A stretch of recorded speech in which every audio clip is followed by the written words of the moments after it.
Hello everyone! Today on World Kitchen, I'm going to teach you how to make a tomato salad. It's a really simple salad, but super big on flavor. So let's get to it and see how it's done. The first thing we need to do is go over the ingredients that we'll need for our tomato salad. You'll definitely need tomatoes, and you'll need a large variety of them. So try to go for different kinds of tomatoes, including Roma, beefsteak tomatoes, heirloom tomatoes, and even small little cherry tomatoes. A big variety of them is going to make your salad more tasty and look more interesting. You're going to need 2 tablespoons of oregano, about a tablespoon of garlic, 2 tablespoons of olive oil, about 2 teaspoons of salt, and about 2 teaspoons of cracked black pepper.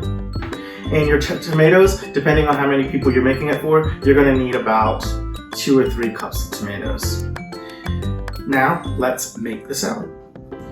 The first thing we need to do is cut up our tomatoes. I've already cut up most of the tomatoes I'm going to be using for this tomato salad, but I have one here that I've saved to show you how you should cut the tomatoes. When you're cutting the tomatoes, you want to make sure that you don't cut them all the same way. That makes a very boring looking salad. So make sure that you make chunks, you make slices, you cut them in diagonals, and just do whatever you want when it comes to cutting the tomatoes, but try to make them all different so it's very interesting. So for instance, this one, I am going to slice in a paring style so that I have this interesting shape of tomato. So I have them sort of paired right now. This one, I'll just simply cut into largest chunks. And that adds to the overall look of my tomatoes. You see there's a lot of different cuts in there and it makes it look more interesting. And half of food is the way that it looks.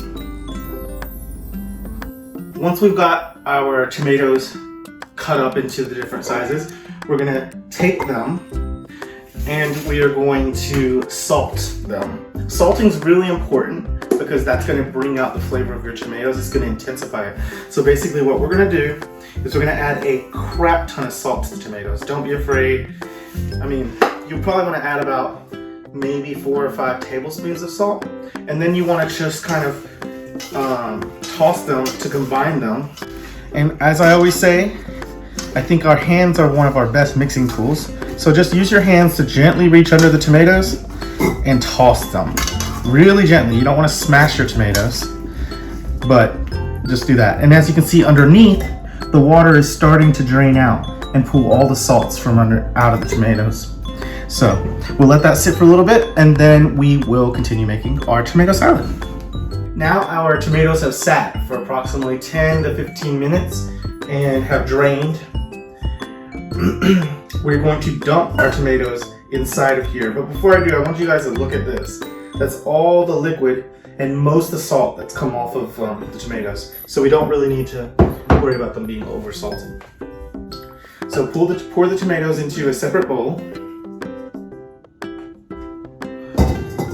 And then you're going to add your oregano.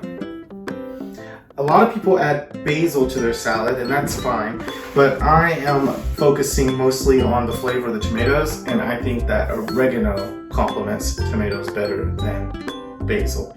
You can use dried or fresh. If you're using dried, you'll just want to reduce the amount of oregano by maybe a half a tablespoon. And now we're also going to add in our garlic powder. Garlic powder.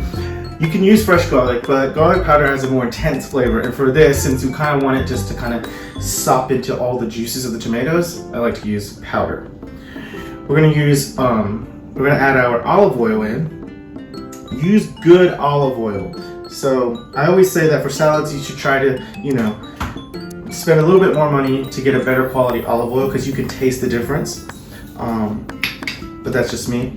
And then we've already put a lot of salt onto our tomatoes, so I wouldn't say that we need to put too much, but put some cracked pepper in there.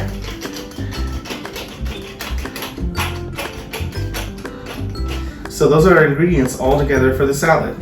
Now that all of our ingredients are in our bowl, we are just going to toss this tomatoes together until they're very well incorporated. Do not be rough with the tomatoes. Be very gentle because you don't want to smash them. And once you've tossed them well, we will just put the tomato salad in the fridge, let it cool for 30 minutes to 1 hour. That'll allow all these tomatoes to marinate their flavors, and then it is ready to be served. This is going to be a really good recipe to have during the summer months, because the best time to eat tomatoes is in the middle of the summer and about June-ish to July, when tomatoes are ripe, they're affordable, and they are plentiful. So make this tomato salad as a meal on its own, or serve it as a side like I'm going to with fried chicken. That is the recipe, and I'll see you next time.